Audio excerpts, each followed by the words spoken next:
Alright guys, so Jujutsu Kaisen chapter 241 leaks just finished coming out, and let's just be honest, it wasn't the greatest chapter, but a chapter like this is needed from time to time.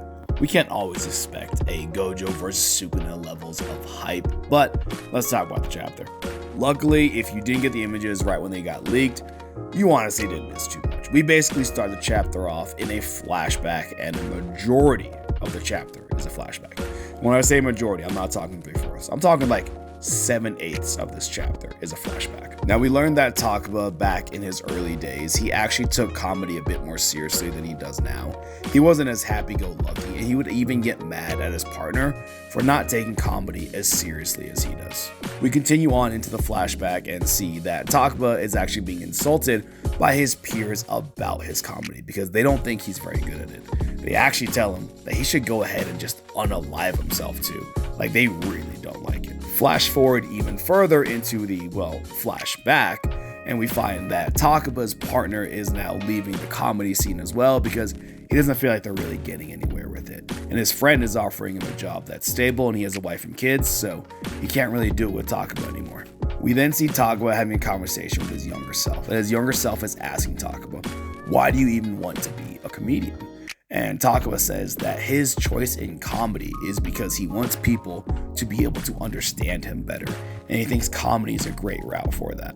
We then flash to the present, and Kenjaku is about to do his final blow on Takaba, but we see Takaba is actually kneeling and bowing down to Kenjaku with his head all the way down to the ground.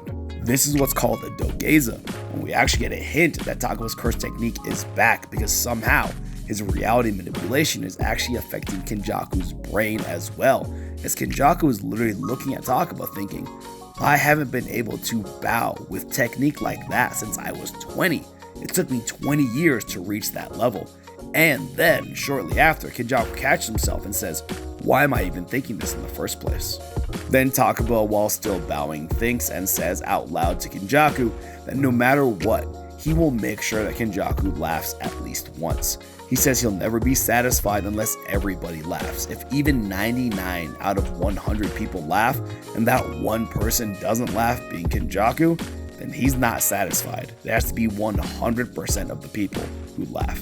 We then get one final declaration from Takaba, who yells up at Kenjaku, with Kenjaku smiling and his curse technique back in full swing as we see Waku Waku appear back in writing on the side of Kenjaku's face, right on his cheek. Unfortunately, there is a break next week, so even just to get the rest of this battle started, is gonna have to wait 2 weeks. But regardless, I know people weren't happy with this chapter. You guys just have to trust the process. Trust that Gege Akutami, who gave us the greatest battle with Gojo versus Sukuna, is just cooking things up. Be patient, y'all, and I'll see y'all later.